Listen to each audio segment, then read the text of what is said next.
El Dorado is a 1967 film produced and directed by Howard Hawks. This will be the fourth Western he has directed. This is a great Western movie. I very much enjoy it. It very much resembles, if you've ever seen Rio Bravo. If you have not, I'll hopefully do a review on that soon. A lot of people has accused Howard Hawks of just rehashing, doing the same thing back over again. Howard Hawks has always denied this, but it is still a lovely grand film to watch. The colors are just perfect. Even the dark scenes, which a good portion of this film has been shot at night, but it's done so well with the colors and the shadows.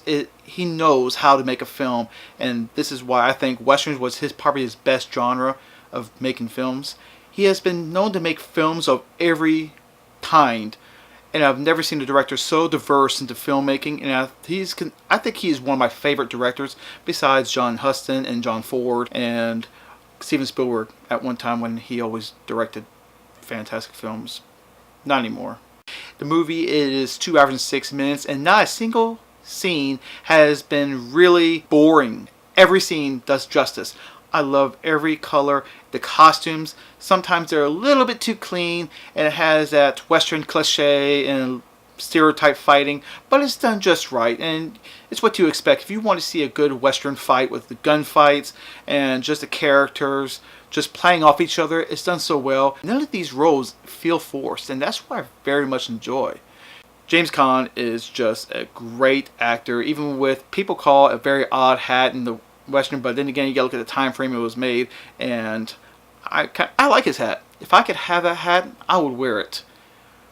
Seriously. You see me with this hat. Arthur Honeycutt is another actor that he plays as an old geezer. Plays a lot of that character in a lot of Westerns, but this one he plays as the Indian killer.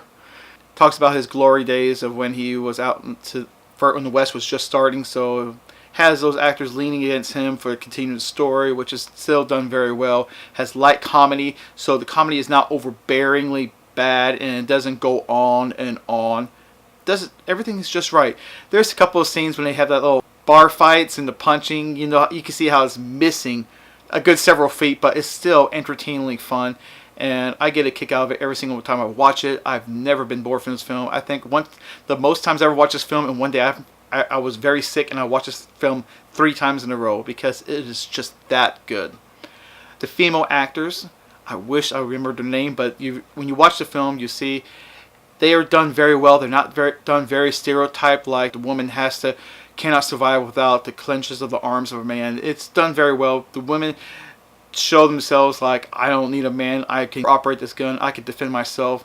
A very progressive way to do in this film, because a lot of films in that time, it always shows that the woman has to have a man. If a woman does not have a man, not downing relationships, but it was done in such a way that it was done very well, and you can see little sparks of relationship could be flying, but it doesn't show it all the way through. One of my favorite scenes is when Mississippi creates this concoction of mixture of herbs and gunpowder to give to Robert Mitchum to drink, so that way he would decrease his intake of alcohol and not want to drink another thing ever. It is quite amusing. I love that scene. I would just like to greatly appreciate any of you that have been watching these reviews and liking, subscribing, sharing. You don't know how much I appreciate that. If you can keep doing that, just sharing with other people, like this video if you do like what I said. And if you have seen this movie before, let me know in the comments below of what your thoughts were and when the first time you've seen it.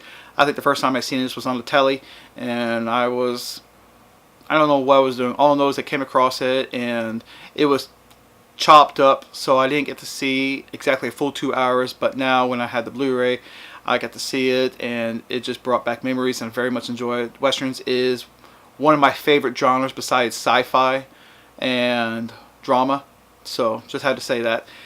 And I greatly appreciate it, and I hope to see you around. Until next time, cheers.